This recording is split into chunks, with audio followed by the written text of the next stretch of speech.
जय श्रीमन नारायण। हर हर महादेव। नमश्चंडिकायै। बहुत दिनों से हमारे पास बहुत से लोग विभिन्न माध्यमों से एक जिज्ञासा लेकर पहुंच रहे थे, भविष्य मालिका की क्या प्रामाणिकता है। यद्यपि हमने बहुत बार लोगों को टिप्पणी में और अपने वक्तव्यों के मध्य में भी इस बात को लेकर अपने मत को स्पष्ट किया था। म्लेच्छराज श्रृंखला में भी हमने इस विषय को बहुत ठोस रूप से कहा था कि भविष्य मालिका जैसे विषयों पर कुछ बोलना हम अपने समय का नाश करना ही समझते हैं, क्योंकि ऐसे विषय भारतीय जनमानस के लिए सदैव से एक आश्चर्य और आकर्षण का केंद्र बने हुए रहते हैं। जब से इंटरनेट और उसमें भी प्रत्येक हाथ में मोबाइल, प्रत्येक व्यक्ति के पास अपने विचारों को अभिव्यक्त करने की स्वतंत्रता एक प्रकार से उच्छृंखल रूप में बढ़ गई है, तब से इस प्रकार के अंधविश्वास और इस प्रकार के काल्पनिक बातों को प्रसारित करके लोगों का भयादोहन करना या अपना महिमामंडन करवाना एक ट्रेंड बन गया है। और इसी का दुष्परिणाम यह है कि जितने पाखंडी, जितने अशास्त्रीय अधर्म गुरु पहले नहीं बढ़े थे, उससे कहीं अधिक आज के समय में हो गए हैं। व्यभिचार और मानव तस्करी, हथियारों की तस्करी, ड्रग डीलिंग्स, पॉलिटिकल राइवलरी, दंगे, उपद्रव और असुरक्षा, ये सब इसी प्रकार के विनाशकारी आविष्कारों के उच्छृंखल उपयोग का दुष्परिणाम है। बात ऐसी है कि आप पिछली पीढ़ी का ही अध्ययन करें, बहुत अगर आगे न भी बात करें, केवल एक पीढ़ी का आप 30 से 40 वर्ष अगर आप काल मानते हैं, तो एक पीढ़ी का ही समय अगर आप देख लें, तो हम इसमें बोलेंगे 90 के दशक से अभी तक का अगर आप समय लेते हैं, तो इधर लगभग आप 35-40 साल जो एक पीढ़ी का कार्यकाल है। इसके बाद एक नई पीढ़ी आने लग जाती है। 35 से 40 साल के बीच में एक नई पीढ़ी आ जाती है। तो 1990 से लेकर 2025 तक, इन 35 वर्षों में आप देखें तो बहुत बार संसार के नष्ट होने की, बहुत बार युग परिवर्तन की, बहुत बार किसी अद्भुत अवतार के आने की भविष्यवाणियाँ अलग अलग नामों से होती रहती हैं। एक समय था जब फीफा वर्ल्ड कप जो फुटबॉल का आयोजित होता, उसमें एक पॉल नाम से ऑक्टोपस को लाया गया था। पॉल बाबा ऑक्टोपस, उससे बहुत तरह की बेटिंग भविष्यवाणियाँ करवाई जाती थी। एक वोंगा बाबा के नाम से एक था, एक नेत्रहीन जो कुछ बातें बताता था संकेत में, फिर उसका लोग कोड निकालते थे, उसमें थ्योरीज बनाते थे, उसके आधार पर घटनाओं को देखते थे। सबसे ज़्यादा वायरल तो नास्ट्राडामस हुआ। हालांकि नास्ट्राडामस का कार्यकाल हो या भविष्य मालिका के संदर्भ में अच्युतानंद नामक किसी संत विशेष या लेखक विशेष या बाबा विशेष का व्यक्तित्व हो, ये सभी समय समय पर लोगों की अपुष्ट व्याख्या और उत्तेजक कल्पनाओं का प्रसारण करने में सहयोगी रहे हैं। हालांकि मैं ये नहीं कहता कि पूर्णतया ऐसे लोग काल्पनिक बातें कहते आए हैं या पूर्णतया ये निराधार हैं या पूर्णतया ये उपेक्षणीय है, ऐसा मैं नहीं कहता। किंतु बात क्या है कि जिस प्रकार से इन बातों को फैलाया जाता है और जिस प्रकार से हर व्यक्ति स्वयं को इनका एक्सपर्ट बताते हुए भविष्यवाणियां करने लगता है, उससे परिणाम अंततः हास्यास्पद ही होता है। अब नास्ट्राडामस ने अगर कहीं कुछ लिखा और कहीं कुछ कहा तो दो पक्ष बनते हैं। एक पक्ष यह कहता है, और दोनों पक्षों में मैं नहीं हूँ, मतलब जो प्रचलित बातें हैं उन्हीं की मैं यहाँ पर चर्चा करूँगा। एक पक्ष यह कहता है कि नास्ट्राडामस की ये भविष्यवाणियाँ कूट भाषा में हैं, इनको सीधे सीधे स्पष्ट नहीं किया गया है। इनको समझने के लिए, इनको डिकोड करके, इनके रहस्य को, इनका तात्पर्य को समझकर व्यक्त करने के लिए जिस गहन अध्ययन और जिस दूरदर्शिता की आवश्यकता है वो दुर्लभ है। ये पक्ष भी बनता है। दूसरा एक पक्ष यह बनता है कि लोग जो इससे आर्थिक लाभ लेना चाहते हैं या जो इस प्रकार के प्रकाशकीय व्यवसाय से जुड़े हुए हैं, चाहे वो डिजिटली हो या फिजिकली हो, वो इन बातों को हाईलाइट करके, इनका अनावश्यक महिमामंडन, इनकी दुर्व्याख्या करके लोगों के मध्य में एक उत्पात और असावधानी की स्थिति बना देते हैं। तो पिछले 35 वर्षों में ऐसी भविष्यवाणियाँ, ऐसे अद्भुत स्वयं को अवतार बताने वालों का आना, कोई यहाँ पर स्वयं को सीधे सीधे जीसस का दूसरा अवतार बता दे रहा है। ऐसे जीसस का दूसरा अवतार बताने वाले पिछले शताब्दी से भी सक्रिय थे, किंतु उनका वैसा व्यापक प्रचार नहीं हो पाया था घर घर में, जैसा सोशल मीडिया और इंटरनेट के बाद से होने लगा है। मतलब मैं प्रचार की बात करता हूँ, नास्ट्राडामस तो पहले भी था, मतलब उसका कार्यकाल तो बहुत पहले का है, लेकिन ये बातें इस प्रकार से नहीं फैल रही थी। और इसमें फिर ये कहना कि अमुक व्यक्ति अमुक देवता का अवतार है, अमुक व्यक्ति अमुक युग का परिवर्तक है, यहाँ तो हर व्यक्ति स्वयं को सीधे अब पीढ़ी की बात नहीं करता ना। अब कोई व्यक्ति, जैसे मैं बात करूँ तो स्वयं को अवतार से नीचे नहीं बताना चाहता। आप देखें गोस्वामी तुलसीदास ने स्वयं को किसका अवतार बताया, कब बताया, नहीं बताया। हालांकि संतों के मध्य उनको वाल्मीकि जी के अवतार के रूप में श्रद्धेय माना जाता है, चूंकि उन्होंने वाल्मीकि तुलसीदास कलौ देवी भविष्यति रामचंद्र कथा मेताम भाषाबद्धां करिष्यति ये सब लगाकर वो लोग कहते हैं कि गोस्वामी जी के रूप में साक्षात वाल्मीकि जी ही आए और उन्होंने श्री राम कथा को घर घर में लोक भाषा में पहुंचाया। ठीक है, यहाँ तक हम मानते हैं। लेकिन सीधे सीधे अब लोग जो अवतारवाद को इस प्रकार से थोपते जा रहे हैं, जैसे स्वामी कर्पात्री जी का कोई चेला उठेगा, उसने लिख दिया था कि स्वामी कर्पात्री जी सीधे ऋषभदेव के पुत्र स्वामी करभाजन महर्षि के अवतार थे। अभी अतिशयोक्ति है। इधर पूरी के शंकराचार्य जी अपने भ्रष्ट परिकरों को सीधे दिव्य अवतार बता देते हैं। इधर एक व्यक्ति उठकर खड़ा होता है, एक वो निर्मला माता आई थी, वो सहयोग के नाम से बहुत बाजार बनाई, वो स्वयं को जगदम्बा का अवतार बताती थी। एक करौली वाला स्वयं को पूर्ण गुरु बताता है। इधर ये कृष्णचंद्र ठाकुर करके हैं, वृंदावन में कथा इत्यादि कहा करते हैं, तो वो बागेश्वर धाम को हनुमान जी का अवतार बता रहे थे। अब इधर गोस्वामी तुलसीदास जी का अवतार मुरारी बना घूम रहा है, और फिर दूसरे लोग रामभद्राचार्य को भी तुलसीदास जी का अवतार बता रहे हैं। तो मतलब अवतार से नीचे की तो पैदाइश बंद है। अब तो जो यहाँ आ रहा है किसी न किसी का अवतार है आज के लिए। कोई युग कवि है, कोई युग पुरुष है, कोई युग चेतना उत्सर्जक है, कोई मतलब अब युग से नीचे कोई नहीं हो रहा, और ये सब इसी समय हो रहा है। ठीक है, सबका अपना कॉर्पोरेट है, सबका अपना बिजनेस है। तो मैं जानना चाहता हूँ कि जब हनुमान जी का अवतार धीरेन्द्र शास्त्री है और ये मुरारी बापू तुलसीदास का अवतार है, तो फिर गोस्वामी तुलसीदास जी को ऐसा क्या हुआ कि मुरारी के रूप में आकर उनको मुसलमानी गजल सुनने पड़ने लगी, या रामभद्राचार्य के रूप में अवतार लेकर उस व्यक्ति को मतलब दीक्षा देना पड़ रहा है धीरेन्द्र को, जो स्वयं को हनुमान जी का अवतार के रूप में कृष्णचंद्र ठाकुर से प्रोत्साहित करवाता फिर रहा है। और हनुमान जी के अवतार को क्या आवश्यकता पड़ गई अली और बजरंगबली वाले मुद्दे पर मुसलमानों से हाथ जोड़कर वीडियो बनाकर माफी मांगने की? ये भी चिंतनीय है ना। तो ये जो अतिशयोक्ति का माहौल है, अतिशयोक्ति से क्या हो रहा है, धर्म के मूल तत्व पर आघात हो रहा है। कोई ब्रह्मर्षि बन जा रहा है, कोई महर्षि बन जा रहा है, कोई वेद ऋषि बन जा रहा है, कोई योग ऋषि बन जा रहा है, और अपने जो महामंडलेश्वर जगतगुरु पीठाधीश्वर द्वाराचार्य और पता नहीं क्या क्या हैं, वो सब के सब चापलूसी में लगे हैं, एक दूसरे की तो एक दूसरे के स्पॉन्सर नेताओं की। तो ऐसा ही हाल कुछ भविष्य मालिका का है। लोग मुझसे कहते हैं भविष्य मालिका पर आप बोलिए, और भविष्य मालिका के विषय में जिस अच्युतानंद नामक भविष्य वक्ता या संत या लेखक या कवि या जिस भी रूप में आप उस व्यक्तित्व का संज्ञान रखना चाहते हैं, लोग यह भी कहते हैं कि भविष्य मालिका में कही गई बातें समझ में आना बड़ा कठिन है, अपुष्ट हैं और उनको सीधे सीधे डिकोड नहीं किया जा सकता। लेकिन इसी अपुष्ट बात का आश्रय लेकर काशीनाथ ने पुस्तक छाप डाली। कभी अपने लड़के को कोई कल्कि अवतार बता दे रहा है, कभी अपने भतीजे को बलराम बता दे रहा है।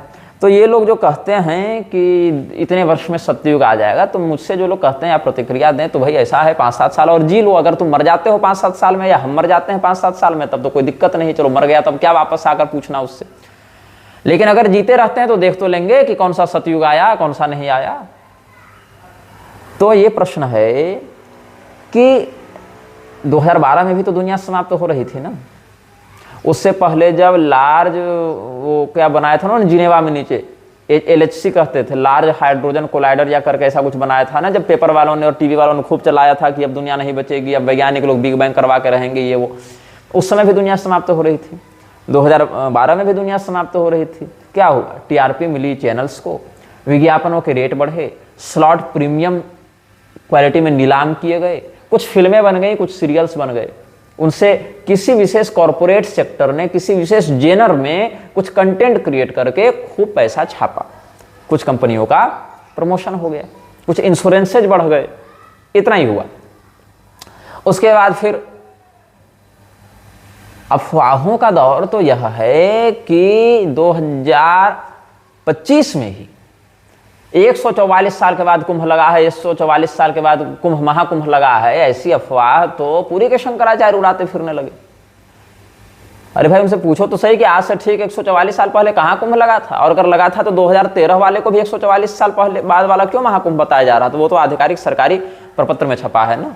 तो 2013 में जब 144 साल बाद वाला महाकुंभ लगा था तो फिर 2025 में कैसे लग गया, और उससे फिर 2000 में कैसे लगा था, 1977 में कैसे लगा था, 52 में कैसे लगा था, या जो भी है, मतलब कुछ 1-2 साल का ऊपर नीचे हो सकता है, लेकिन उस समय कैसे लगता है? मतलब ऐसे तो बहुत सारे रिकॉर्ड्स उपलब्ध हैं।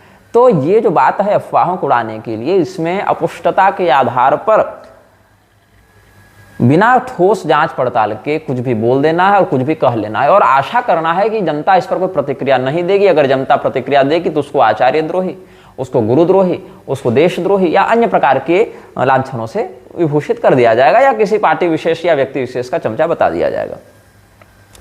तो जो भविष्य मालिका है उसमें जो बातें हैं भी अगर कदाचित, तो कलयुग के सामान्य लक्षणों में आता है व्यभिचार, उपद्रव, असंतोष, वैमनस्य, सहनशीलता का अभाव, पवित्रता का अभाव, संयम का अभाव, उच्छृंखलता, उन्माद, अव्यवस्था, शोषण, अशास्त्रीयता, ये सब कलयुग के सामान्य लक्षण हैं।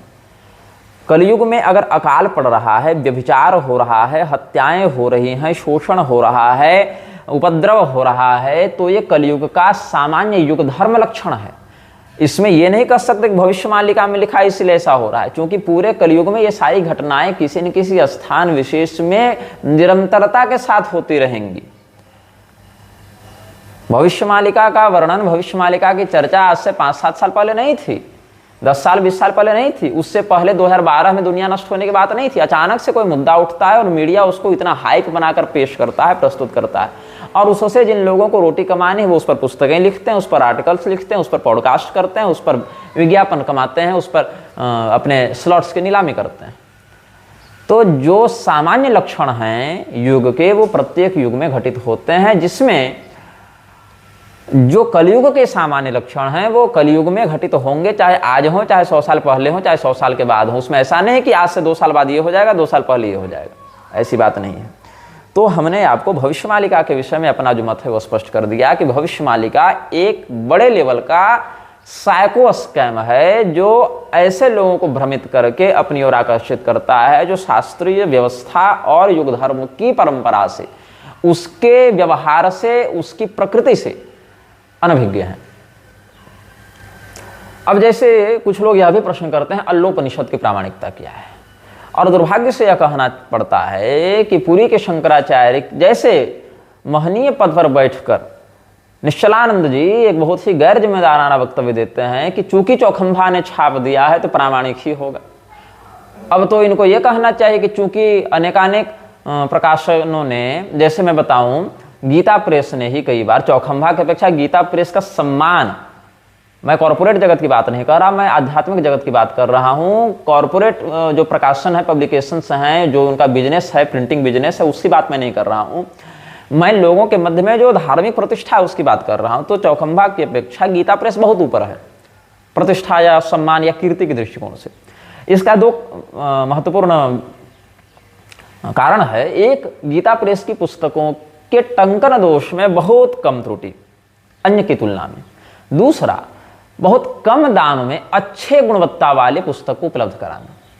इसके कारण गीता प्रेस हिंदुओं के जनमानस में वह स्थान स्थापित कर पाया जो अन्य प्रेस नहीं कर पाए, जो गीता प्रेस से भी कई बार पुराने सिद्ध होते हैं, जैसे खेमराज या निर्णय सागर। हालांकि खेमराज ने भी अच्छा यश कमाया है, लेकिन गीता प्रेस की अफोर्डेबिलिटी और उसका जो व्यवस्थापन है, उसका जो परिश्रम है, वो दिखता है उसकी पुस्तकों में। तो फिर भी आप देखें तो मैंने गीता प्रेस के विरुद्ध भी 2 बार वीडियो बनाए हैं, और गीता प्रेस के कुछ ऐसे उद्घोषणा और कृत्यों के विरुद्ध भी संदेश भिजवाया है, जिसमें स्वामी विद्याभास्कर जी और स्वामी राघवाचार्य जी ने जब हमारी बात को सुना तो उन्होंने भी अपने माध्यम से वहाँ बात किया था। जब उन्होंने पुराणों से कुछ अंशों को अपनी नासमझी कारण हटाने का प्रयास करने का निर्णय लिया था, वैसे सफल तो नहीं हुए थे, लेकिन उन्होंने ऐसा एक विचार, एक एजेंडा वो लेकर आना चाहते थे। तो गीता प्रेस की पुस्तकों में, विशेष करके कल्याण इत्यादि में भी बहुत बार आपको ऐसे अंश मिलेंगे जो मैंने 1-2 साल पहले के चलचित्रों में बताया था, जहां इस्लाम की या ईसाइयत की बहुत प्रशंसा की गई है। तो हम ये नहीं कह सकते, बकौल शंकराचार्य जी को रेफर करते हुए, उनको संदर्भित करते हुए हम ये नहीं कह सकते कि चूंकि गीता प्रेस ने छाप दिया है इसलिए इस्लाम शांति का धर्म हो गया, मजहब हो गया, या ईसाइयत अनुकरणीय पंथ हो गया, ये नहीं कह सकते हम। तो चौखंबा ने तो स्वामीनारायण वालों की लक्ष्मी नारायण संहिता भी छाप रखी है। अब लक्ष्मी नारायण संहिता से आपको लगता होगा ये कोई प्रामाणिक पांचरात्रि ग्रंथ होगा या ऐसी कोई होगा, लेकिन नहीं।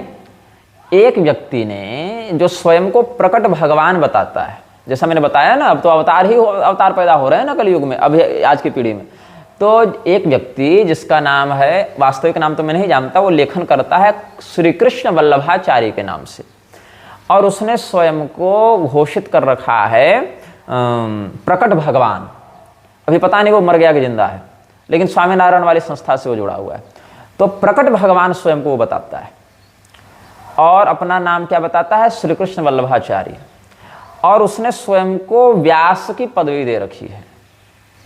कैसा व्यास भाई? अभी तो वर्तमान में व्यास के पद पर बैठने वाले जो हैं हमारे आचार्य, उनका नाम है श्री कृष्ण द्वैपायन, और वेदव्यास के पद पर वो बैठे हैं। अब कोई एक कृति जो वेदव्यास जी की है और सबसे बड़ी है, वो है महाभारत। श्लोक संख्या की दृष्टि से महाभारत में कितने श्लोक हैं इस पर मतभेद है। तो लाखों श्लोक हैं महाभारत में, अलग अलग लोकों में, कहीं 60 लाख, कहीं 30 लाख, कहीं 1 लाख, ऐसे अलग अलग संस्करण हैं। तो महाभारत का जो दिव्य लोकों में संस्करण है वो तो मतलब 50 लाख 60 लाख से भी अधिक श्लोकों का है महाभारत के अनुसार। फिर भी पृथ्वी पर जो इसका संस्करण है वो प्रधानता से 1 लाख और 1.25 लाख श्लोकों तक का प्राप्त होता है, जिसमें 1 लाख श्लोकों वाली महाभारत भी उपलब्ध होती है, और देवी भागवत महापुराण, औशनस पुराण इत्यादि के अनुसार 1.25 लाख श्लोकों वाला भी संस्करण महाभारत का वेदव्यास कृत ही उपलब्ध है। अब इसमें मतभेद है कि उसमें हम खिल भाग हरिवंश की श्लोक संख्या जोड़कर देखें या न देखें, ये तो विद्वानों के अलग अलग विवाद का विषय है। लेकिन मुख्य बात है कि लाख या 1.25 लाख श्लोकों की महाभारत पृथ्वी पर विद्यमान है भूलोक के लिए वेदव्यासकृत। इस व्यक्ति ने क्या किया? श्री कृष्ण वल्लभाचार्य ने क्या किया? इस व्यक्ति ने कहा कि अगर चलो 1.25 लाख है, ये मान लेते हैं, 1,25,000 श्लोकों की महाभारत, तो हम एक ऐसी रचना लिखें जो इससे भी बड़ी हो। तो उसने क्या किया? लगभग 60 से 70% श्लोक बाकी पुराणों से यथावत कॉपी किए, बिना उन पुराणों को श्रेय दिए हुए। मतलब वायु पुराण से 2000 श्लोक उठा लिए, शिव पुराण से 2000 उठा लिए, पद्म पुराण और स्कंद पुराण से 10-10 हजार श्लोक उठा लिए, विष्णु धर्मोत्तर से उठा लिए, महाभारत से उठा लिए। तो ऐसे करके इस व्यक्ति का 1,10,000 श्लोकों का तो ठोस तैयार हो गया विषय बिना लिखे।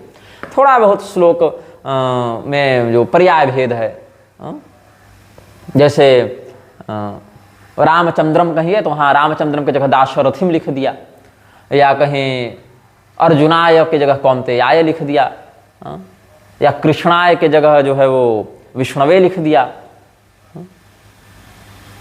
तो या राघवेंद्र राय की जगह सीतापतये लिख दिया। तो ऐसे करके श्लोकों में या तो बहुत आंशिक फेरबदल करके या बिल्कुल फेरबदल किए बिना ही पूरे के पूरे श्लोक को यथावत इसने कॉपी किया। किसने? जो स्वयं को प्रकट भगवान बताता है, उस कृष्ण वल्लभाचार्य ने। और वाराणसी के बहुत से बिकाऊ धन लोलुप लोगों ने, जो बड़े बड़े डिग्री होल्डर प्रोफेसर्स हैं, इसकी प्रशंसा और चापलूसी में खूब प्रशस्तियां भी लिख कर दी। और उसमें से फिर ये PhD डिलीट वगैरह सब क्या हुआ था, तो उतना तो श्लोक निर्माण जानता ही था। तो इसने और बहुत जगह पर करीब 15-20 हजार श्लोक अपने से भी लिखे, और 1,26,000 श्लोकों की एक संहिता बनाकर धर दी, लिख दिया नाम उसका लक्ष्मी नारायण संहिता। और लक्ष्मी नारायण संहिता को 5 खंडों में इसने चौखंबा से प्रकाशित भी करवा दिया। तो क्या चौखंबा से प्रकाशित हो जाने मात्र से ये व्यक्ति प्रकट भगवान बन जाएगा, या इसके द्वारा लिखा गया जो स्वामी नारायण जो प्रपंच है वो मान्य सनातन संप्रदाय हो जाएगा? नहीं हो सकता ना। तो ऐसे ही अगर चौखंबा ने अल्लोपनिषद भी छाप दिया, तो छाप देने मात्र से वह प्रामाणिक श्रुति नहीं हो जाती, पहली बात। हाँ, मुक्तिकोपनिषद की बात माने तो सहस्राधिक उपनिषद हैं, उसमें 108 प्रधान हैं। वर्तमान में उपलब्धता अगर देखें तो 200 लगभग उपनिषद प्राप्त होते हैं, जो मेरे संग्रह में है। और भी किसी के पास होगा तो पता नहीं, लेकिन वो 200 हैं, जिसमें अल्लोपनिषद भी 2 प्रकार का मेरे पास उपलब्ध है। ये लोग बताते हैं अल्लोपनिषद जो है 2 प्रकार का, एक तो अकबर ने लिखवाया था, कब लिखवाया था इसके विषय में मतभेद है। तो उसमें एक विद्वान का, मुझे विद्वान से तात्पर्य मैं उनको व्यक्तिगत नहीं जानता, उन्होंने लिखा है इस विषय में, क्या लिखते हैं वो, एक पुस्तक का वो हवाला देते हैं।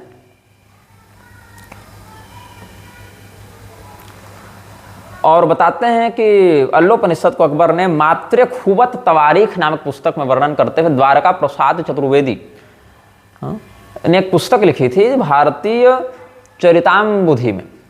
भारतीय चरिताम्बुधि में द्वारका प्रसाद चतुर्वेदी लिखते हैं, मात्र खूबत तवारीख में अल्लोपनिषद के विषय में लिखा है कि हिजरी 683 मतलब सन 1575 ईस्वी में सम्राट अकबर ने इसको लिखवाया था। क्यों लिखवाया था?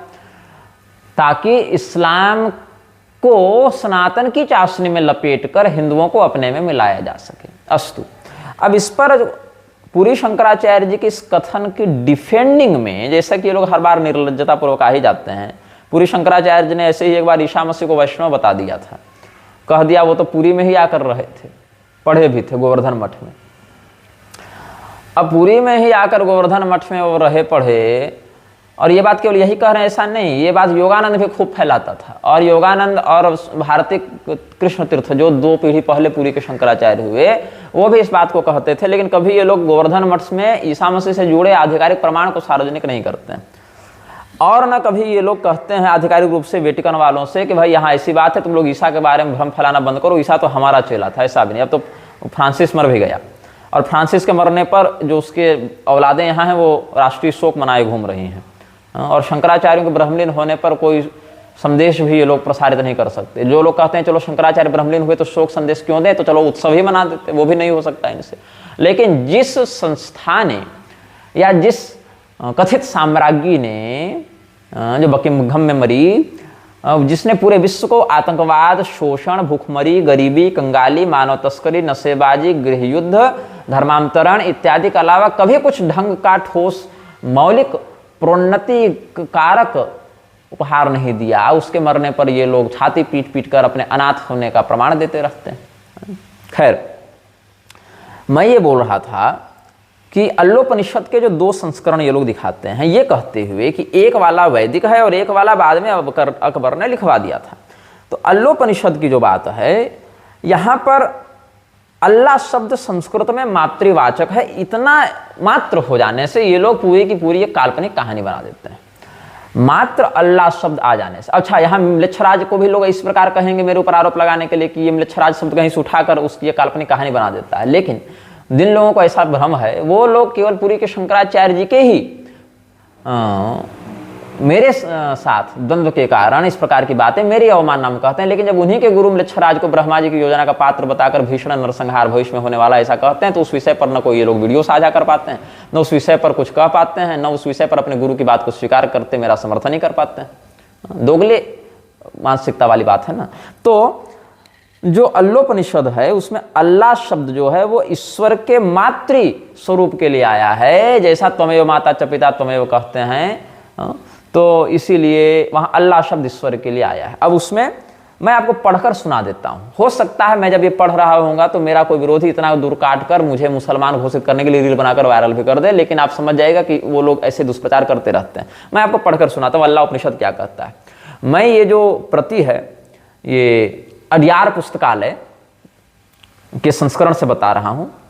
दिव्यानि धत्ते धत्ते दिव्यानि दिव्यानि धत्ते धत्त इलल इलले धत्ते धत्त इलले धत्त इति धत्ते इलले वरुणो वरुण इलल इलले वरुणः इलल इति इलले वरुणो राजा राजा वरुणो वरुणो राजा राजा पुनर्दुः पुनर्दु राजा राजा पुनर्दुः पुनर्दुरिति पुनः दुः ह्वयामि मित्रो मित्रो ह्वयामि ह्वयामि मित्रः मित्र इलामिमां मित्रो मित्र इलाम इलामिलल इलल इलामिला इलले इलल इलामिला इलमिलल इलल इलाम इलो वरुणो वरुण इलामिलां वरुणः वरुणो मित्रो मित्रो वरुणो वरुणो मित्रः मित्रस्तेजस्कामस्तेजस्कामो मित्रो मित्रस्तेजस्कामः तेजस्काम इति तेजः कामः अथ अयामिला मिला मया मया मिलाम इलाम त्वं त्वमिला मिलाम त्वं त्वमर्यमं त्वं त्वमर्यमं अर्यमं वरुणो वरुण। यहाँ दित्व का उच्चारण अभ्यास दोष हो गया, ये तो अथर्ववेद के अंतर्गत ये लोग बताते हैं। खैर, अर्यमम वरुणो वरुणोर्यममर यमम वरुणः वरुणो दधम दधम वरुणो वरुणो दधम दधम दीर्घायुर दीर्घायुर दधम दधम दीर्घायुः दीर्घायुर वहते वहते दीर्घायुर दीर्घायुर वहते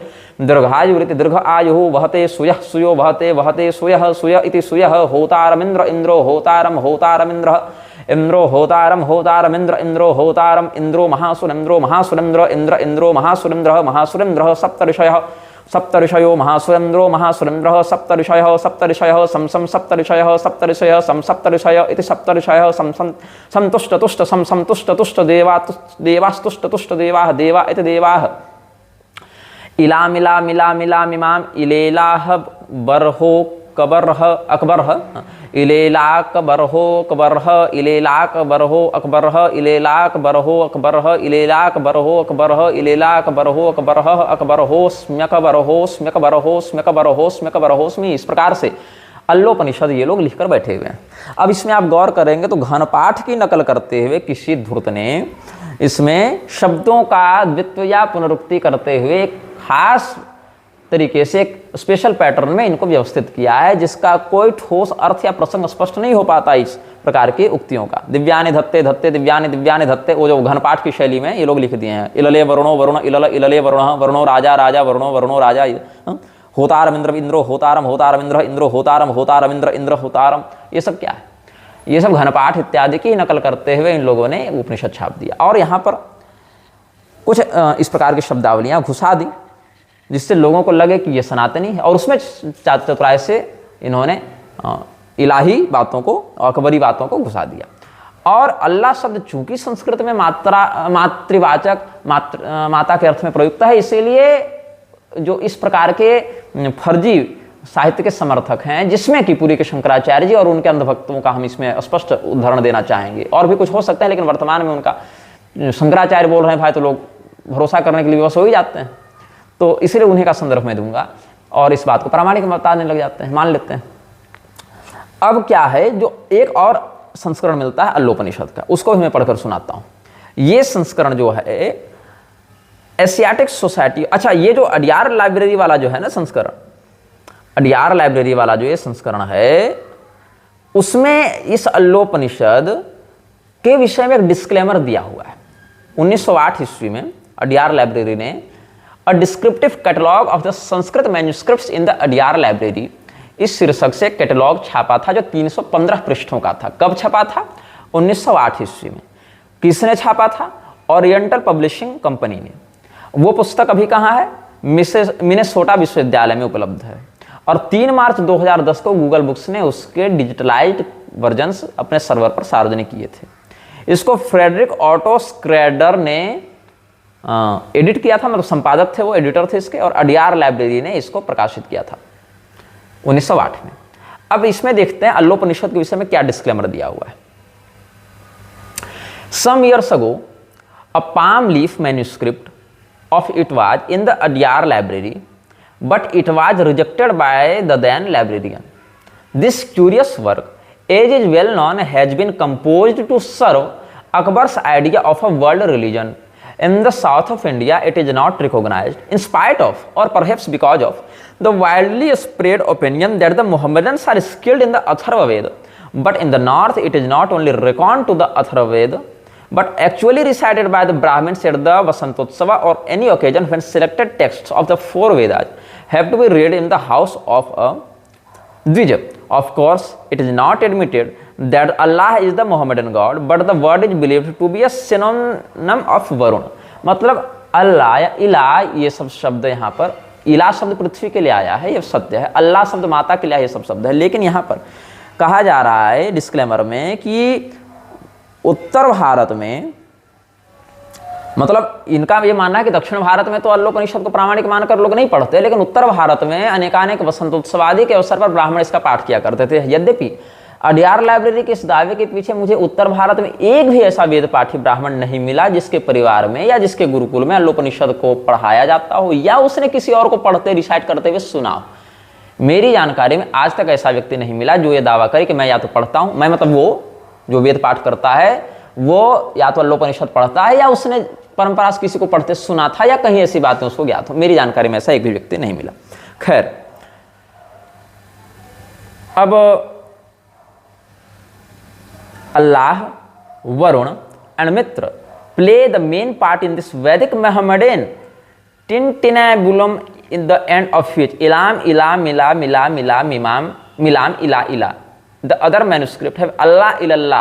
It is suggests that the idea that the Vedic goddess Ida or Ila was the bridge on which Allah was introduced here.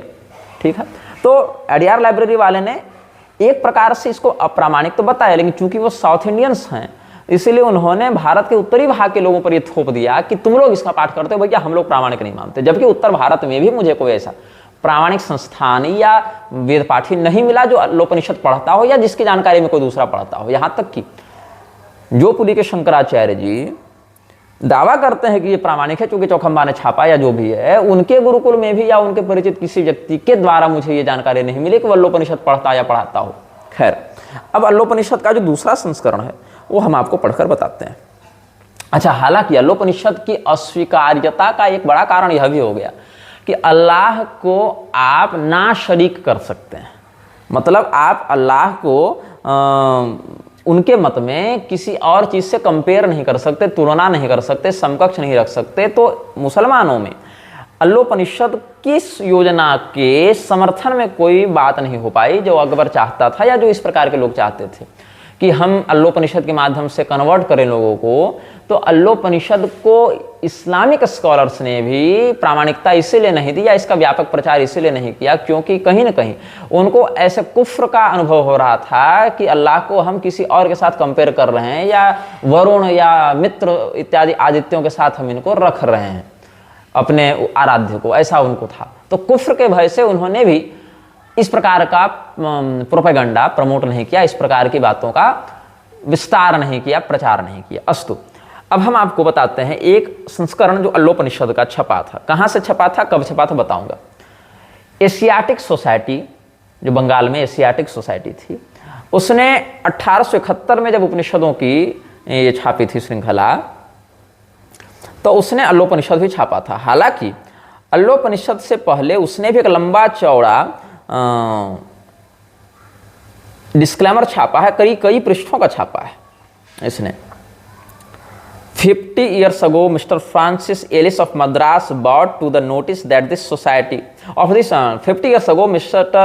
Francis Ellis of Madras brought to the notice of this society, Asiatic Society, the existence of a modern imitation of the Yajurveda prepared by some Jesuit missionaries of the last century with the view to establish by Vedic evidence the divinity of Jesus Christ and the authenticity of Bible. तो ये सब बातें हैं यजुर्वेद में। यजुर्वेद के नाम से उन लोगों ने छापना प्रारंभ किया था ईसा मसीह का महिमा मंडन करते हुए। और कई बार तो ईसावास्योपनिषद को लोग ईसा मसीह से ही जोड़कर देख देते, जबकि वहां इट शब्द है ना, इट ईशा ईशा ईसा ईशा ईसा इस प्रकार से चलेगा। तो ईशा मतलब ईश्वरेण, ईश्वर से ईश्वरेण बन जाएगा, इट से ईशा बन जाएगा। ऐसा अगर मैं गलत हूं तो कोई व्याकरण विशेषज्ञ मुझे सुधार देंगे, लेकिन बात मुझे ऐसी समझ में आ रही है अभी। तो वहां पर ईसावास्योपनिषद को इन्होंने ईसा मसीह से जोड़ दिया।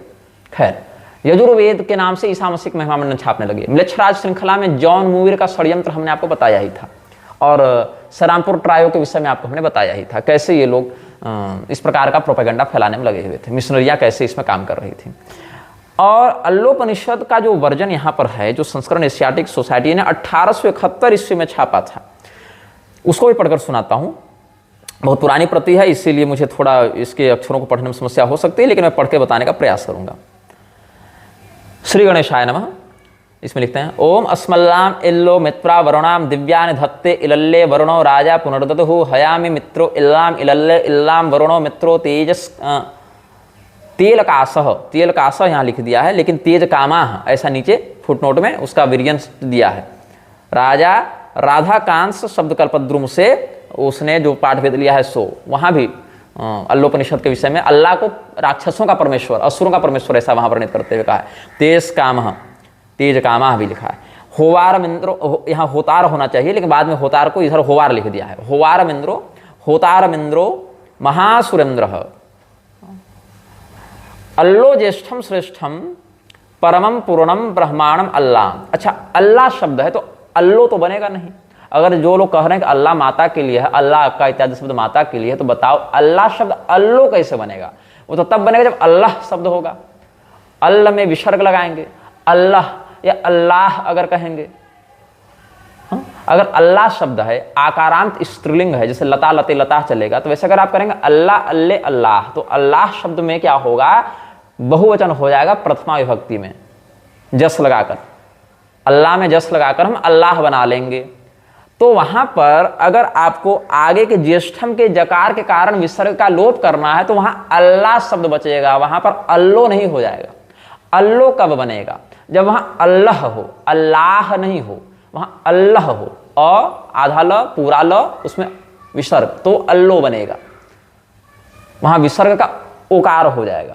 लेकिन अगर वहां बहुवचनांत लेते हैं जस लगाकर, तो वहां पर अल्लाह शब्द जो है वो अल्लाह बन जाएगा और ज्येष्ठ का ज उसके विसर्ग का लोप कर देगा। तो यहां अल्लो कैसे बन गया इनका? मतलब यहां स्त्रीलिंग वाला शब्द ही नहीं है। माता के लिए जो अल्लाह शब्द है वो यहां नहीं है, यहां अल्लाह शब्द है, जिसको अल्लाह या अल्लाह ये लोग कह रहे हैं।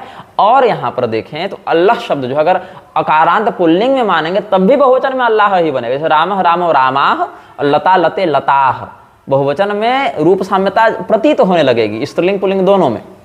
खैर, तो यहां लिखता है जो भी ले, अल्लो ज्येष्ठम श्रेष्ठम परमम पूर्णम ब्रह्मांडम अल्लाम, अल्लो रसूल मोहम्मद अकबरस्य अल्लो अल्लाम। अल्लो रसूल मोहम्मद अकबरस्य अल्लो अल्लाम। बताइए क्या वैदिक ऋचा है? वैदिक श्रुति है, अथर्वणी श्रुति है। अल्लो अल्लाम अदला उकम मेककम अल्लाह उकम निघातकम, या ऐसे कुछ लिखे हैं, निवातकम भी हो, निघातकम। अल्लो यज्ञेन ऊत उत्वह या द्रुत उत्वह, ऐसा कुछ लिखना चाह रहे हैं, बहुत ज्यादा करुण इसमें है फॉन्ट। अल्लाह सूर्य चंद्र सर्व नक्षत्राः, अल्लो ऋषीणाम सर्व दिव्या इंद्राय पूर्वम माया परमम अंतरिक्षा, अल्लो पृथिव्या अंतरिक्षम विश्वरूपम दिव्यानि धत्ते, इलल्ले वरुणो राजा पुनर्दधु इल्लाम हकवर इल्लाम इल्लाम अकबर इल्लाम इल्लेत इल्लाम ओम अल्लाह इल्लल्लाह अनादि स्वरूपाय अथर्वणीम शाखाम रंग रिंग जनान पशून सिंहान जलचरान अदृष्टम कुरु फट असुर संहारणिम क्रुम अल्लो रसूल मोहम्मदर कबरस्मल्ले अल्लाम इल्लेति इल्लल्लाह इत्थर्वणे पिपली शाखाएं मतलोपनिषद संपूर्ण, ऐसा लिखते हैं। और ये जो हमने आपको पढ़कर सुनाया, एशियाटिक सोसाइटी ने ये वर्जन छापा था। अब आप देखें पुस्तक अनुभूत यंत्र मंत्र तंत्र और टोटके, ये किसने लिखा है? इसको लिखा है भोजराज द्विवेदी ने। और यहाँ पर जो अल्लोपनिषद का इसने लेखक ने दिया है संस्करण, उन्होंने फुटनोट में लिखा है कि पाणिनीय सूत्र में अम्ब अक अल्लयोर ह्रचह ऐसे कर कुछ लिखे हैं के अनुसार अम्बा अक्का और अल्लाह माता शब्द के पर्याय हैं। आह्लादम ददाति यस अल्लाह, जो आह्लाद प्रसन्नता व खुशियों को प्रदान करे वो अल्लाह है, ऐसा यहाँ अर्थ लगा रहे हैं। और क्या लिखते हैं कि 500 वर्ष पुरानी एक जीर्णशीर्ण पांडुलिपि के अनुसार यह असुर संहारिणी विद्या है। इसके नित्य पाठ करने से व्यक्ति अतुल पराक्रम को प्राप्त करता है। जिसके शरीर में शक्तिशाली मुस्लिम रूह जिन्न खबीश पीर फकीर ने प्रवेश कर लिया हो, तो इस अल्लोपनिषद को सुनाते ही वह प्रसन्न हो जाता है तथा उसके शरीर को छोड़ देता है। एकांत जंगल में हिंसक जानवर शेर इत्यादि दिखाई दे तो इसके पाठ करने पर वह नजरों से ओझल हो जाते हैं। अनजाने तालाब या समुद्र में मगरमच्छ या अन्य हिंसक जलचर को देखने पर इसके पाठ करने पर वह जलचर भी तत्काल भाग जाता है। इसके पाठ को सुनने से राक्षसों पिशाचों व हिंसक पशुओं की आसुरी शक्ति नष्ट हो जाती है। और अल्लोपनिषद में क्या लिखते हैं, इनका वाला संस्करण ही पढ़कर सुना दे रहा हूं। ये वाली पुस्तक जो है अनुभूत यंत्र मंत्र और टोटके, इसको भोजराज द्विवेदी ने लिखा है। 2022 में diamond pocket books private limited ने इसको छापा था 8 फरवरी 2022 को। इसमें 258 पृष्ठ हैं, जिसके पृष्ठ संख्या 136 से हम बता रहे हैं। इसमें जो अल्लोपनिषद का संस्करण ये लेखक दे रहे हैं, इसमें कहते हैं, पहले तो हरिओम लिखा है इन्होंने, अस्मल्ला इल्ले मित्रा वरुण दिव्या दिव्यानि धत्ते इल्ले वरुणो राजा पुनर्दधु हवामी मित्रे इल्लाम मिलल्ले इल्लाम वरुणो मित्रो तेजकामाह होतारमिंद्रो महासुरेंद्र अल्लो ज्येष्ठम श्रेष्ठम परमम पूर्णम ब्रह्मांडम अल्लाम अदल्ला मुकमेककम अल्लाम मुकनिका निशातकम अल्लो यज्ञेन हुत हुत्वः अल्ल सूर्य चंद्र सर्व नक्षत्रः अल्लो ऋषीणाम सर्व दिव्या इंद्राय पूर्वमपा परम अंतरिक्षम विश्वरूपम दिव्यानि धत्ते इल्लल्ले वरुणो राजा पुनर्दधु इल्लाम कबर इल्लाम इल्लेति इल्लल्लाह अल्लाह इल्लल्लाह अनादि स्वरूपाय अथर्वणी शाखाम रंग रिंग जनान पशून हिंसान सिंहान जलचरान अदृष्टम कुरु फट असुर संहारण भ्रीम अल्लो रसूल मोहम्मद कबरस्य अल्लो अल्लाम इल्लम इल्लेति इल्लल्लाह अल्लाह सूक्त अथर्वणी समाप्तम शांति शांति शांति। अब इस अथर्ववेदी कथित अथर्ववेदी अल्लोपनिषद को प्रामाणिक क्यों मान रहे हैं पुरी के शंकराचार्य? क्योंकि चौखंबा ने छाप दिया है।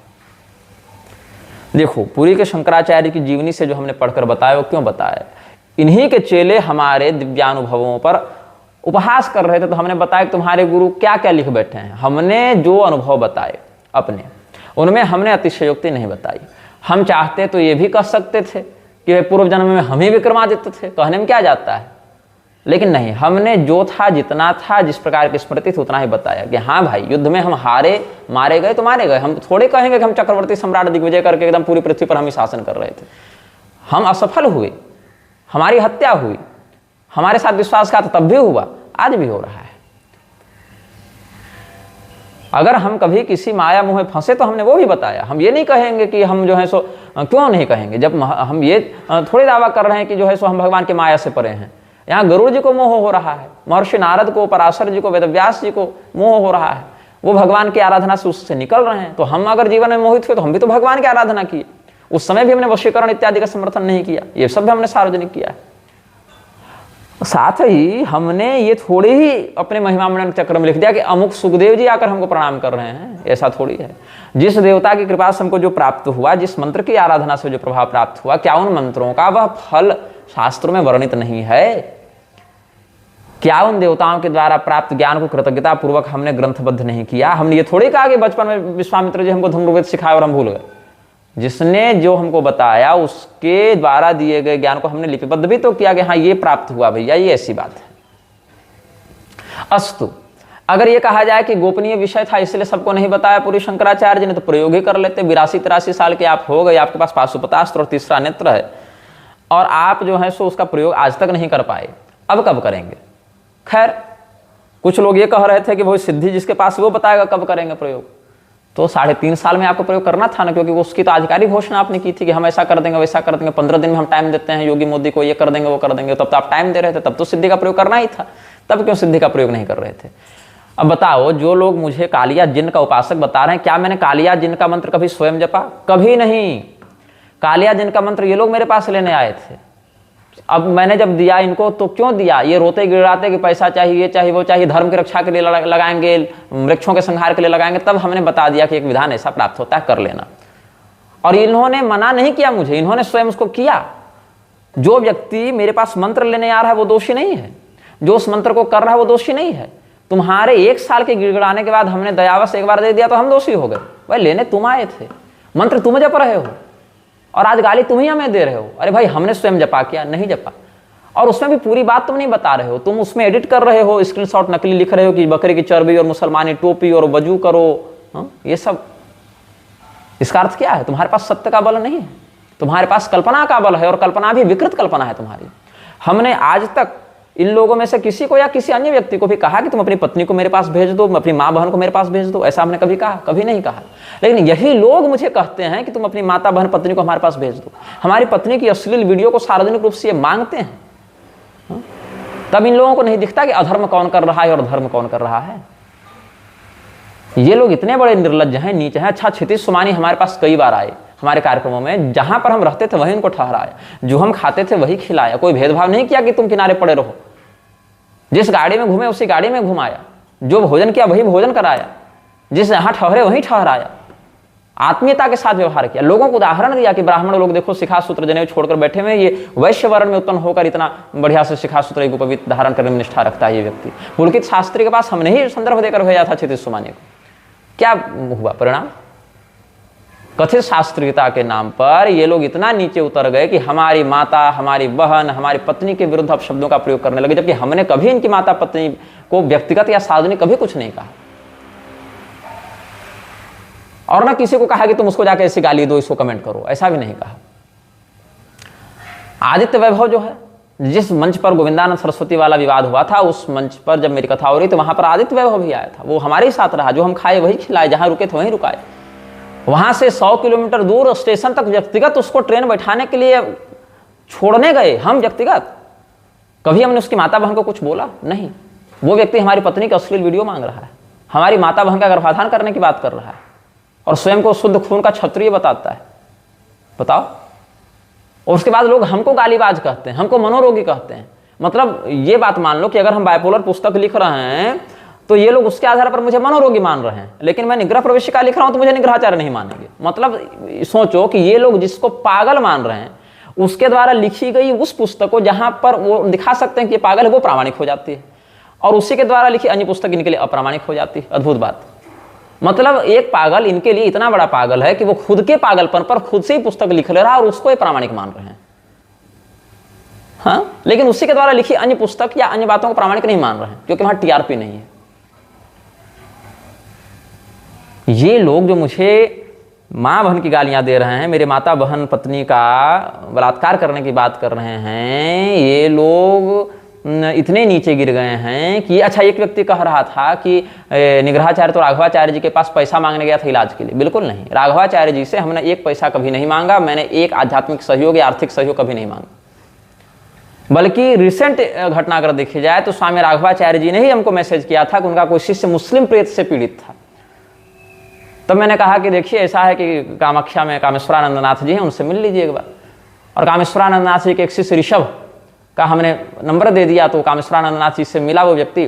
कितना लाभ हुआ नहीं हुआ पता नहीं, लेकिन धूमावती मंदिर में जाकर क्षितिज सुमानी और ऋषभ उसका प्रेत झाड़ने में लगे थे, उसका मुसलमान प्रेत का जो उसको हावी हुआ था। ये मतलब 1 महीना पुरानी बात भी नहीं ये बात। और वही ऋषभ जब हमको मिलते थे कामाख्या में तो दंडवत प्रणाम करते थे, और जितनी बार भी समस्या में घिरे, संकट में घिरे, वो ऋषभ जो हैं सो हमारे ही पास आते थे। और बाद में वही ऋषभ के मित्रगण बता रहे हैं कि ऋषभ तो आपके विषय में ये अफवाह उड़ा रहे हैं, ये अफवाह उड़ा रहे हैं, ये अफवाह उड़ा रहे हैं। बताइए, हमने ऋषभ के विषय में कभी कुछ व्यक्तिगत कहा, सार्वजनिक कहा, कुछ उस व्यक्ति का तिरस्कार किया? कभी नहीं। हम अस्वस्थ थे तब भी वो व्यक्ति मिलने आया तो उसके लिए अपना समय छोड़कर उसके लिए सहयोग किए, मार्गदर्शन दिए। लेकिन अंत में क्या हुआ? विश्वासघात के अलावा हमको क्या मिला? क्षितिज सुमानी ने विश्वासघात किया, प्रसून मिश्र ने विश्वासघात किया, ऋषभ ने विश्वासघात किया। सूची बहुत लंबी है। और वो ऋषभ और क्षितिज कर क्या रहे थे? प्रेत सिद्धि तो कर रहे थे, करवा रहे थे एक दूसरे को भूतनाथ के श्मशान में। हम तो भूतनाथ के श्मशान में जाकर प्रेत सिद्ध करने बैठे नहीं थे, यही लोग गए थे, बैठ रहे थे। क्षितिज नहीं गए थे, शायद ऋषभ तो जा ही रहे थे। उनकी माला टूट गई तो वो बोले कि हम प्रेत जप रहे थे, माला टूट गई तो आप इसका पुनः शोधन करके प्रतिष्ठा करने का अनुग्रह करें। बताइए। हालांकि हम उसमें नहीं कर पाए थे क्योंकि हम उसमें सूतक में थे, तो हमने कहा हम नहीं कर पाएंगे। मेरी बुआ जी गुजर गई थी तो कुछ 1.5 दिन का सूतक में थे, उसी से वो आए थे। बाद में वो खैर ऋषभ भी यहाँ से चले गए। क्या लाभ हुआ उनको? बताइए, उछल कूद करके। अच्छा, और वही ऋषभ कहाँ गए? पुलकित शास्त्री के पास, जो पुलकित शास्त्री पानी पी कर कौल धर्म को और कौल मतानुयायी को गाली देते हैं। कौल मत से ही वाम मार्ग परंपरा से, वो भी दक्षिण मार्ग नहीं, वो अंडा वाली परंपरा, वाम मार्ग की परंपरा से कामेश्वरानंद नाथ जी से दीक्षित होकर वही ऋषभ गए हैं पुलकित शास्त्री के पास, जो कौल धर्म को गाली देते हैं। ये इन लोगों का कितना सुंदर सांप्रदायिक प्रामाणिक ऐक्य है, बताओ। ये हाल है इनका।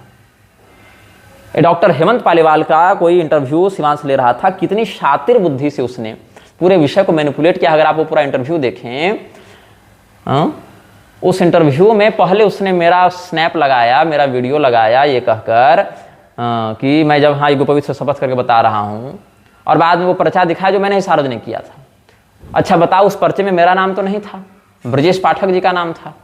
मैं कह सकता था कि ब्रजेश पाठक जी ने चिकित्सा ली है, मैंने नहीं ली है क्योंकि पर्चा में मेरा नाम भी नहीं था। लेकिन सोचो, अगर मैं सत्य को स्वीकार करने और सत्य बोलने का पक्षधर नहीं होता तो मैं स्वयं क्यों कहता कि पर्चे में भले ब्रजेश जी का नाम लिखा हुआ है लेकिन इलाज मैंने लिया था, चूंकि मैं कोरोना से ग्रस्त था और ब्रजेश जी हमारे सेवा में थे, वो हमारी देख रेख कर रहे थे, हमारा ध्यान रख रहे थे, तो उन्हीं के नाम से पर्ची उन्होंने काट दी थी।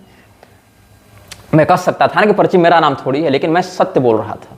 इसे मैंने बताया कि पर्ची में नाम उनका है लेकिन चिकित्सा मैंने ही ली थी। और दीनदयाल मणि त्रिपाठी जी ने हेमंत पालीवाल से वो पर्ची मुझे दिलवाई थी, क्योंकि मेरे पास हेमंत पालीवाल का नंबर भी नहीं था। और एक आंतरिक बात तो यह है कि मैं उनसे चिकित्सा लेना भी नहीं चाह रहा था, लेकिन दीनदयाल मणि त्रिपाठी जी जो हैं, लखनऊ में ही वो रहते हैं आचार्य जी, उन्होंने ही कहा कि भाई चिकित्सा लेनी है, और वो चिकित्सक हैं, विशेषज्ञ हैं, और वो तो ऐसी सबको प्रिस्क्रिप्शन दे रहे हैं, तो लेने में क्या समस्या है। तो मैंने कहा ठीक है, और फिर ब्रजेश पाठक जी के नाम से उन्होंने पर्ची कटवाकर मुझे वो दवा दिलवाई थी। ये शिवांश जोधपुर जाकर इंटरव्यू ले सकता है, ये लखनऊ में शुचिव्रत मिश्र से नहीं पूछ सकता कि पूरी मठ में क्या कुकर्म चलता है और निर्विकल्पानंद का चरित्र कैसा है। ये लखनऊ में ही दीनदयाल मणि त्रिपाठी जी से नहीं पूछ सकता है कि मैंने किस बात की चिकित्सा ली थी हेमंत पालीवाल से। और हेमंत पालीवाल के मन में हमारे प्रति पहले से वैमनस्य था, वो उसी दल के, उस प्रोफेसर वाले ही दल के थे वो, या हैं। तो हेमंत पालीवाल कितनी चतुराई से, कितनी शातिरता और कितनी शैतानियत से ये कह रहे हैं कि ये सब रहस्यमय विषय है, मैं नहीं बताऊंगा अपने मरीज की डिस्क्लोज। अरे भाई, आपको मरीज का नाम नहीं पूछा जा रहा है, मरीज की इंफॉर्मेशन डिस्क्लोज जहां नहीं की जाती, मेडिकल एथिक्स जिसको आप नाम दे रहे हैं ना, वहां क्या है? अगर कोई व्यक्ति आकर आपसे पूछे कि देवदत्त नामक व्यक्ति ने आपसे इस बात की चिकित्सा कराई कि नहीं कराई, और अगर देवदत्त ने चिकित्सा करवाई है तो आप वहां नहीं बताएंगे उसका नाम, कह देंगे मैं इस विषय में नहीं बोलना चाहता।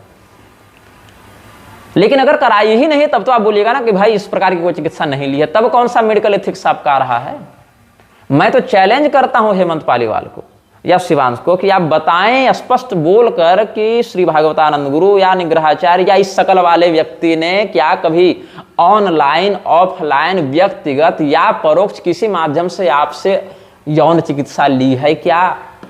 इसमें मैं खुद डिमांड कर रहा हूं। अब तो मेडिकल एथिक्स नहीं आएगा ना। मेडिकल एथिक्स क्या है कि मरीज की जानकारी, अनुमति, सम्मति के बिना आप डिस्क्लोज नहीं कर सकते। लेकिन मैं, जो मेरा नाम यहां पर आया, मैं स्वयं आपको कहता हूं, मैं डिमांड करता हूं, आप चिकित्सक रहे हैं हमारे ना कोरोना वाले विषय में, तो मैं डिमांड करता हूं आपसे कि आप बताएं कि क्या मैंने आपसे यौन चिकित्सा किसी भी रूप में ऑनलाइन, ऑफलाइन जाकर, बिना गए, फोन करके, फोन करवा के, मैसेज करके, मैसेज करवा के, ईमेल करके, ईमेल करवा के, चिट्ठी लिखकर, चिट्ठी लिखवा के, किसी भी प्रकार से मैंने आपसे क्या यौन चिकित्सा या हस्तमैथुन की लत से, कथित लत से छूटने की चिकित्सा ली है? बोलिए, बोलिए ना, प्रमाण सार्वजनिक कीजिए उसके आप। तो इन लोगों ने क्या किया, बहुत सुंदर फ्रेम बनाया। पहले मेरा छोटा सा वीडियो क्लिप लगाया, फिर वो पर्ची लगाई और फिर पूछा कि क्या ये पर्ची सही है? तो उन्होंने कहा हाँ सही है। अब पर्ची तो सही है, पर्ची किसकी है? कोरोना के इलाज की पर्ची है, सर्दी खांसी बुखार की पर्ची है। तो लोगों के मन में क्या साइकोलॉजिकल इफेक्ट पड़ा कि हाँ पर्ची सही है, मतलब ये डॉक्टर कॉन्टेक्ट में है। फिर पूरी 15-20 मिनट चर्चा हो गई हस्तमैथुन पर, और फिर 19 मिनट के आसपास एक प्रश्न ये किया जाता है कि अच्छा ये बताइए, जो विवाद जिसके कारण हम आए हैं, तो क्या भागवतानंद ने कभी हस्तमैथुन की चिकित्सा ली? तो ये व्यक्ति सीधे सीधे कह सकता था, यहाँ पे मेडिकल एथिक्स की कोई बात नहीं, क्योंकि हमने इलाज कराया ही नहीं है ऐसा कुछ, तो सीधे कहते थे कि नहीं, नहीं ली है चिकित्सा। लेकिन क्या है कि हेमंत पालीवाल के हृदय में भी जो कपट था, उन्होंने क्या कहते हैं, रहस्यमय विषय। इसमें क्या रहस्य है भाई? मैंने कोई चिकित्सा ली ही नहीं, तो इसमें रहस्यमय विषय क्या हो गया? और अगर कोई रहस्यमय विषय है, जैसा कि शिवांश दावा कर रहा था कि ऑफ कैमरा उन्होंने बहुत से प्रमाण दिखाए, तो मैं डिमांड करता हूं कि मुझे वो प्रमाण दिए जाएं। मुझे वो प्रमाण मेल करो, मुझे व्हाट्सअप करो, या खुद उस प्रमाण को वीडियो बनाकर सार्वजनिक करो। मैं हेमंत पालीवाल के ऊपर कोई मेडिकल एथिक्स का केस नहीं करूंगा अगर वो वास्तविक, अनफिल्टर्ड, अनएडिटेड प्रमाणों को सार्वजनिक करते हैं, तो जो वास्तविक हों, जिसके आधार पर यह सिद्ध हो कि मैंने परोक्ष या प्रत्यक्ष उनसे हस्तमैथुन या किसी भी प्रकार के यौन रोग की चिकित्सा ली हो, तो हेमंत पालीवाल उसको सार्वजनिक करें। इसमें मेडिकल एथिक्स की कोई बात नहीं, क्योंकि मैं खुद डिमांड कर रहा हूं। अब इसमें आपकी गोपनीयता की शपथ भंग नहीं होगी। और अगर ऐसा नहीं है तो आप यथाशीघ्र, 1-2 दिन के अंदर ही, बल्कि यथाशीघ्र आप एक वीडियो, स्पष्ट वक्तव्य सार्वजनिक रूप से कहें कि भागवतानंद ने मुझसे किसी प्रकार की यौन चिकित्सा किसी भी समय में, किसी भी माध्यम से नहीं ली। ऐसा ही कहते हैं, एक पंक्ति कहने में क्या जाता है। लेकिन आप क्या किए? धिक्कार है आपके वैद्य होने पर कि मैंने आपको अपने विपक्ष में जानकर भी दूर से आपने वही प्रिस्क्रिप्शन हमको दिया जो सबको दे रहे थे। हम चाहते तो वही प्रिस्क्रिप्शन किसी और के नाम से लेकर चिकित्सा लेकर चुप रह सकते, लेकिन मैंने आपको धन्यवाद दिया कि आपने मेरी चिकित्सा की। और भी 50 लोगों ने सहयोग किया तो उनको भी हमने धन्यवाद दिया। मैंने आपके प्रति कृतज्ञता व्यक्त की कि हाँ आपने मेरी सहायता की, जबकि उस पर्ची पर मेरा नाम नहीं था, फिर भी मैंने आपको क्रेडिट दिया, श्रेय दिया, क्योंकि मैं सत्य का पक्षधर हूं। मैंने बताया कि हाँ आपने मेरी चिकित्सा की। और आप इतने बड़े निर्लज्ज, धिक्कार है आपके वैद्य होने पर कि आप कह रहे रहस्यमय विषय, हम ऐसी बातें सार्वजनिक नहीं कर सकते। बहुत कुछ बातें, क्या बहुत कुछ बातें हैं? बताइए तो कौन सी बातें हैं?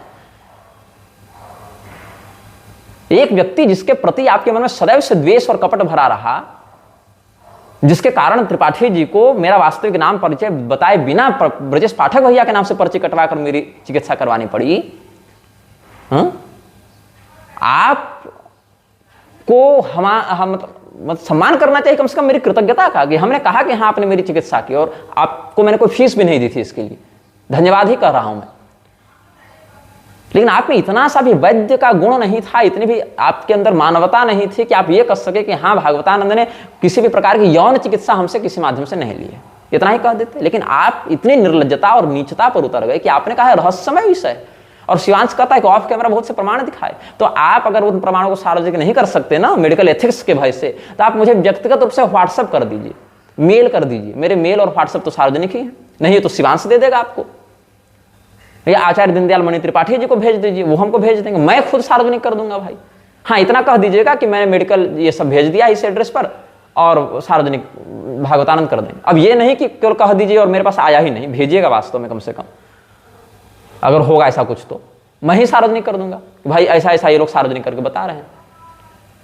बताइए, मेरे नाम को एडिट करके, उसमें भी जब इन लोगों से गड़बड़ी हो गई, 852153 को 852513 जब इन्होंने हड़बड़ी में लिख दिया था आशुतोष भट्ट वाले ग्रुप ने, और वहां कालिया जिनकी नकली स्क्रीन रिकॉर्डिंग ये लोग दिखा रहे थे, मुसलमानी यंत्र की नकली स्क्रीन रिकॉर्डिंग दिखा रहे थे। कितना असत्य बोलोगे, ये तुम्हारा ब्राह्मणत्व है, ये तुम्हारा द्विजाति धर्म है, ये तुम्हारी सत्यनिष्ठा है, ये तुम्हारा सांप्रदायिक ज्ञान है। 8 साल पहले हमने स्वयं वेदव्यास को गाली सुनते देखकर, अपने आप को 7-8 दिन तक मां बहन की गालियां पाते देखकर 1-2 गालियां किसी को दी, उसका स्क्रीनशॉट तुम लोग आज तक फैला रहे हो, और मुझे रोज गालियां मिल रही, मेरे माता बहन के साथ संभोग करने की बात की जा रही है, जो कि मैंने कभी नहीं कहा। मेरी पत्नी के अश्लील वीडियो की डिमांड कर रहे हैं ये निर्लज्ज, पशुओं से रमण करवाते हुए। इस नीचता, ये मनोरोग है ना इनका, ये मनोरोगी मानसिकता है इनकी ना। पुरी के शंकराचार्य मुसलमान के घर जाते हैं, हाँ गुरुदेव की लीला है, गुरुदेव कृपा निधान है। पुरी के शंकराचार्य रामदेव पीर की समाधि पर भी जाते हैं, गुरुदेव की लीला है, गुरुदेव की कृपा है। पुरी के शंकराचार्य वंचित मुसलमानों को हक दिलाने की बात करते हैं, हाँ गुरुदेव की कृपा है, गुरुदेव की लीला है। पुरी के शंकराचार्य कुंभ में मुसलमानों को रहीम और कलाम कोटी के अंतर्गत लाने का आह्वान करते हैं, गुरुदेव की कृपा है, गुरुदेव की लीला है। पुरी के शंकराचार्य जेल में बंद मुसलमानों का सहयोग हिंदू राष्ट्र में लेने की बात करते हैं, हाँ गुरुदेव की कृपा है, गुरुदेव की लीला है। पुरी के शंकराचार्य ईसा मसीह को वैष्णव बताए घूम रहे हैं, हाँ गुरुदेव कृपा है, गुरुदेव की लीला है। पुरी के शंकराचार्य अल्लोपनिषद को प्रामाणिक बताते फिर रहे हैं, हाँ गुरुदेव कृपा है, गुरुदेव की लीला है। यहां कोई चर्चा नहीं, कोई सुनवाई नहीं। हमने, जिसने खुद कालिया जिनकी साधना की भी नहीं, इन लोगों को इनके गिड़गिड़ाने पर दी और इन्होंने खुद की, वहां दोषी कौन हो गए? हम हो गए। वाह, कुंभ में मुसलमानों को बुलाने की बात करें पुरी शंकराचार्य, विरोध करें हम, और मुसलमानों का हितैषी हो गए हम, और पुरी शंकराचार्य हो गए कट्टर सनातनी। अद्भुत, क्या गजब चरस फूकी जा रही है गुरु भक्ति और सांप्रदायिकता के नाम पर। बताओ, इस नीचता पर ये लोग उतर जाएंगे, इसकी हमने सच में कल्पना नहीं की थी। मतलब ये तो, मतलब इस नीचता पर तो शायद मुसलमान भी कभी ना उतर पाए, या ईसाई भी ना उतर पाए, जिस नीचता पर ये लोग उतर गए। फर्जी स्क्रीनशॉट फैलाना, फर्जी रिकॉर्डिंग फैलाना, फर्जी बातों को प्रसारित करना। हमने जो पर्ची सार्वजनिक की उससे एक रेफरेंस जोड़ दिया कि हेमंत पालीवाल से हमने चिकित्सा करवाई, कोरोना की करवाई, इस विषय को पूरा गोल कर दिया गया, पूरा विषय हस्तमैथुन पर डाल दिया गया। और ये निर्लज्ज पूछता है कि भागवतानंद ने ली कि नहीं चिकित्सा, तो हेमंत पालीवाल क्या कहते हैं, है रहस्यमय विषय, हम क्यों बताएं? अरे भैया, तो हमको बता दो रहस्यमय विषय, हम खुद डिमांड कर रहे हैं सार्वजनिक करो, क्या रहस्यमय है इसमें? कब चिकित्सा ली, कैसे ली, बताओ तो जरा।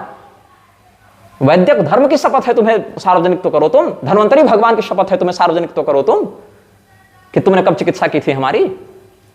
ये सारे नालायक जो हैं, विश्वासघाती, दोगली मानसिकता के ब्राह्मणाधम, चाहे हेमंत पालीवाल हो, चाहे शिवांश हो, चाहे उधर सदानंद आश्रम वाले रामशंकर शुक्ल हो। रामशंकर जी से तो हम व्यक्तिगत बात करेंगे, जाकर उनके आश्रम में अगर समय मिला तो, निग्रह प्रवेशिका छप जावे, फिर अगर समय मिला तो उनके पास जाकर हाथ देकर उनकी आंखों में आंखें डालकर हम देखते हैं कि उनकी आंखों में विश्वसनीयता और लज्जा कितनी बची है अपने बयान से पलटने के बाद। ये मतलब स्तर हो गया इनका। एक व्यक्ति कह रहा है कोई कमेंट में कि आदित्य वैभव सिंह से बात करो। क्या बात करो? आदित्य वैभव को हमने कभी कोई गाली नहीं दी, उसको मछली खाना था, हिरण मका शिकार करके खाना था। वो अपने मांसाहार, अपनी मुर्दाखोरी के चक्कर में सोमानी के गैंग से जाकर मिला है, और हमने उसके मांसाहार का विरोध किया था, तो वो मेरी माता बहन और पत्नी को अपमानित करके उनके साथ यौन संबंध बनाने की बात कर रहा है। उस व्यक्ति के साथ ही लोग बात करेंगे ताकि हमारे विरुद्ध और षड्यंत्र किया जा सके। मुझे कोई सफाई नहीं देनी और कोई स्पष्टीकरण नहीं देना है इन विषयों पर, लेकिन मैं बस ये हैरान हूं, मतलब मुझे प्रतिपल ये लोग आश्चर्यचकित करते हैं कि लोग कितना नीचे गिर सकते हैं।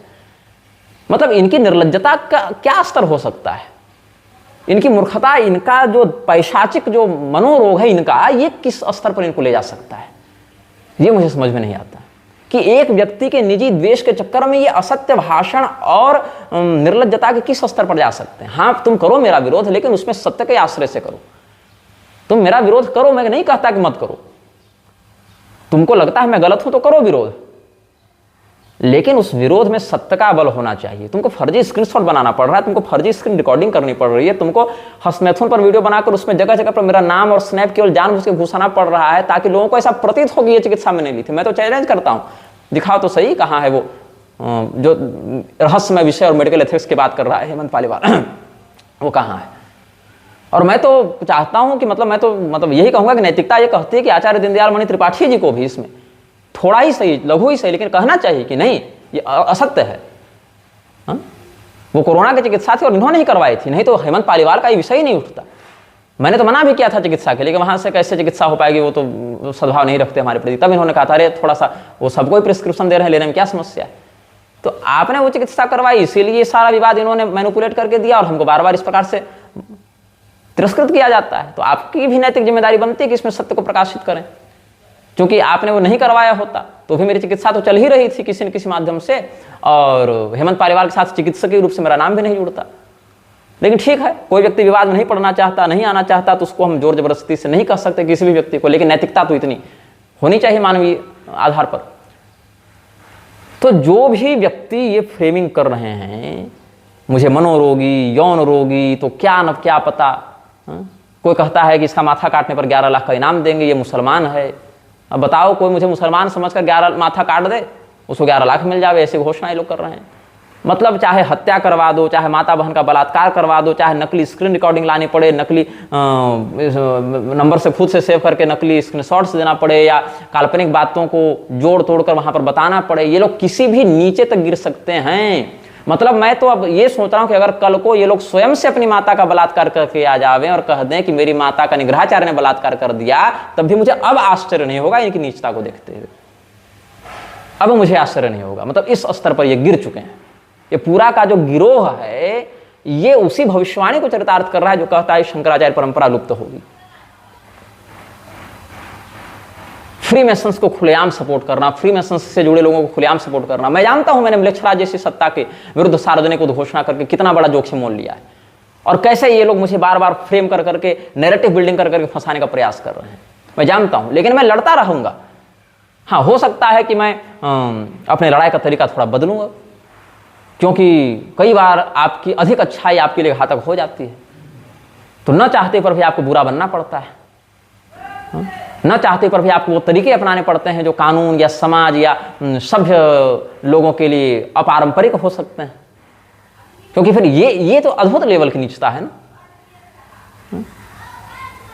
क्योंकि सट सन विनय कुटिल सन प्रीति कैसे संभव है। आप सत्य के आधार पर लड़िए, मुझे अच्छा लगेगा, मैं सम्मान करूंगा आपके उस साहस का, या आपकी उस निर्भयता का, या आपकी उस सत्यनिष्ठा का। लेकिन आप ये कर क्या रहे हैं? आप ये किस स्तर पर आकर ये लड़ाई लड़ना चाहते हैं? आप किस प्रकार की छवि अपनी दिखाना चाह रहे हैं?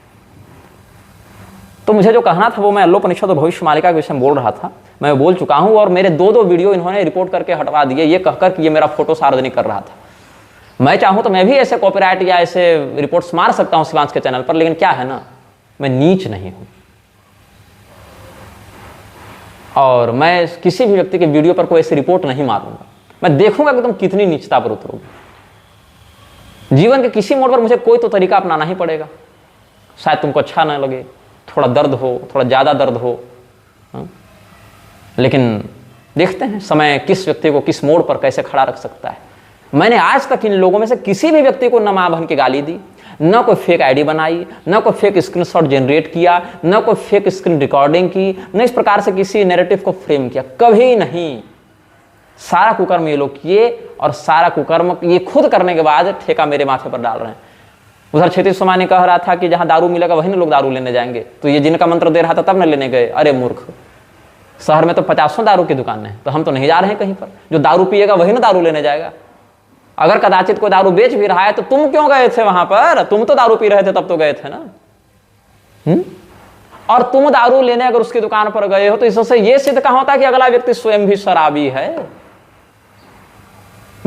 यहां तो कोई दारू की बात भी नहीं है, मैं बस एक सिचुएशन दे रहा हूं आपको, एक स्थिति बता रहा हूं। मेरे वीडियोज को रिपोर्ट करके लोग हटवाएं, कोई बात नहीं। तुम यूट्यूब से हटाओगे हम फेसबुक पर डालेंगे, फेसबुक से हटाओगे हम ड्राइव पर डालेंगे, ड्राइव से हटाओगे हम ड्रॉप बॉक्स में डालेंगे, ड्रॉप बॉक्स में डालोगे हम टेलीग्राम में डालेंगे, टेलीग्राम में हटाओगे तुम हम आर्काइव में डालेंगे, आर्काइव में डालोगे हम पेन ड्राइव में, उसको करके बाय पोस्ट अपने लोगों को फ्री बांट देंगे। तुम क्या करोगे उसके बाद? जिस प्रकार से तुमने एक और नकली स्क्रीनशॉट बनाए, नकली रिकॉर्डिंग की, और बाद में जब हमने उसको एक्सपोज किया तो वो सारे वीडियो तुम लोगों ने रिपोर्ट करके जो हटवाया प्राइवेसी का बहाना देते हुए, इससे क्या सिद्ध होता है? किस स्तर पर तुम उतर गए हो? और कब तक तुम ऐसा गंदा खेल खेल लोगे? कब तक सुरक्षित रह जाओगे ऐसे खेल को खेल कर? तुम लीगली या एथिकली या अनएथिकली कब तक तुम सुरक्षित रहोगे? किसी ना किसी दिन किसी के शिकंजे में तो आओगे, बहुत तकलीफ होगी, तब बहुत दर्द होगा। खैर, हेमंत पालीवाल को हमने समय दिया है कि चूंकि मैं खुद डिमांड कर रहा हूं कि जो रहस्यमय विषय आप शिवांश को नहीं बताना चाहते थे ना, मुझे जानने की इच्छा है कि ऐसा कौन सा रहस्य आप मेरे बारे में जानते हैं, मुझे बताइए, मैं सार्वजनिक करूंगा अपने बिहाफ पर, अपने चैनल पर डालूंगा, अपने पेज पर डालूंगा। आप मुझे भेज दीजिए व्हाट्सएप पर या मेल पर या जैसे भी आप भेजना चाहें, जैसे आपकी सुविधा हो। फिर मैं देखता हूं कि कैसे क्या क्या रहस्यमय विषय उसमें है और क्या आप मैनिपुलेशन करना चाहते हैं। उसमें आपकी मेडिकल एथिक्स की कोई बात नहीं आएगी, या फिर आप एक स्पष्ट वक्तव्य जो सत्य भी है जारी करें कि भागवतानंद ने या निग्रहाचार्य ने या जिस भी नाम से आप मुझे बताना चाहें, जो जिससे लोग मुझे पहचान जाए, कि एक भी समय किसी भी माध्यम से प्रत्यक्ष या परोक्ष किसी भी प्रकार की यौन चिकित्सा इन्होंने मुझसे नहीं ली है। इतना ही सत्य कह दें। आप क्या करना चाहेंगे? एक पंक्ति का सत्य या 100 पंक्ति के असत्य, क्या कहना चाहेंगे? 1-2 दिन का समय है आपके पास, 2 दिन ले लीजिए, आज छोड़ के 2 दिन और ले लीजिए। आज अष्टमी है, 9वीं 10वीं ले लीजिए 2 दिन, और अगर नहीं लेते हैं तो फिर मुझे आपके विरुद्ध ऐसे तरीके अपनाने पड़ेंगे जो शायद आपको अच्छे ना लगें। क्योंकि आपने मेरी चिकित्सा की, मैंने आपके प्रति कृतज्ञता व्यक्त की। एक मरीज और एक चिकित्सक, एक रोगी और एक वैद्य के बीच का संबंध यहाँ बहुत अनुशासित और मर्यादित था, लेकिन आप इतनी नीचता पर उतर गए कि आपने एक पंक्ति का सत्य उतने आधे घंटे के वीडियो में बोलना उचित नहीं समझा कि हाँ, कोरोना की चिकित्सा ली थी, परोक्ष ली थी, लेकिन यौन चिकित्सा किसी मामले में किसी प्रकार से भागवतानंद ने हमसे नहीं ली है। ये एक पंक्ति का सत्य आप नहीं बोल सके हेमंत पालीवाल। तो इस वक्तव्य से जो दुष्परिणाम आपके जीवन में उत्पन्न होंगे उसका उत्तरदायी आप होंगे। यदि आप बचना चाहते हैं दुष्परिणामों से, तो आप एक पंक्ति का सत्य बस बोल दें कि हाँ, किसी प्रकार की यौन चिकित्सा भागवतानंद ने मुझसे किसी भी समय किसी माध्यम से नहीं ली। श्रीमन्नारायण, हर हर महादेव, नमः चंडिका जी।